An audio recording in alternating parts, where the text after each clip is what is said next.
Okay, movie review time. First movie up is gonna be A Knight's Tale, and I watched this on the bus on the way to grad night. So I'm just gonna, I'm gonna give my quick thoughts on it. A Knight's Tale, I liked it. I mean, like, it's a it's a typical underdog story where it's like the guy is not born to royalty, but he has dreams to be a knight, so he impersonates a knight. You know, it's the Prince and Pauper tale without, the prince dressing up as the pauper. So like the movie was the movie was good. I mean, like, there's some parts that I didn't like, or some parts that were kind of cheesy. Like near the end, there's that scene where the main bad guy, he gets lanced off his horse, and they like stand over him and like say, "Oh, you got beat." That was kind of corny, and also like the whole like the Black Prince was like a Deus Ex Machina. Like, he's only the reason why they added him in the movie was to save Heath Ledger near the end. So uh, it it's a little corny, it's a little cheesy, but I don't know. I mean, like, corny and cheesy doesn't always mean it's bad. So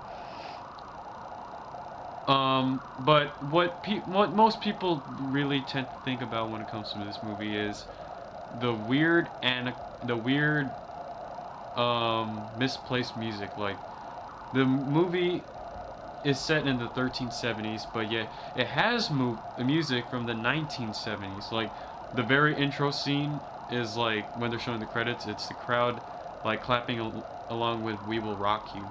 There's a ballroom scene where it's like it starts off all fancy and medieval-ish, and then this rock song plays, and it turns into like a dance club, and then he does like what's it called? He does training to lowrider, and the music.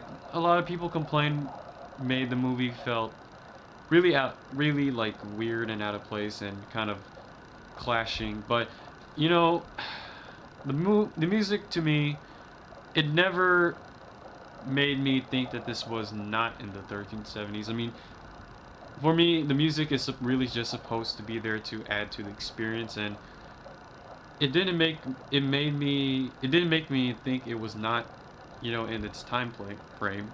I still believe it was in the 1370s. What the music actually did, though, was it really created the feeling that this was one of those kinds of feel good movies. Like, I don't know, trying to it like if you watch any movie where it's like an underdog trying to rise to the challenge, the music actually helps create that feeling. I don't know if that makes sense, but for me, the music actually fits in a way. And also, when you think about it, it's kind of different. I mean, like, you don't expect it, so like at least they're bold trying to do something new. In fact, the my only real problem with this movie, my only real problem is the love story between Prince William and Jocelyn. And mainly because you don't really believe it, because Jocelyn comes off as really spoiled. I mean, she spoiler, she tells William to lose the match in order to prove his love for her, and he does it anyways. And yet we're supposed to believe that she's in love with him, when it comes mainly off as he's a loser in love with her, and she's just toying with him. Like, it doesn't really feel believable when you watch the movie. So that was like, I mean, that the love story actually took me out of the movie more than the music did, which is kind of sad. Because the music is like one of the most clashing things in this movie. But like, but overall, I could ignore most of the love story.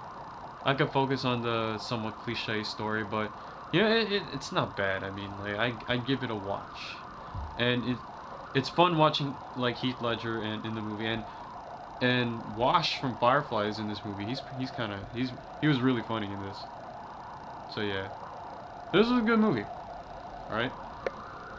Fair warning though, if you don't like seeing man butt, don't watch the movie. All right. That's my warning.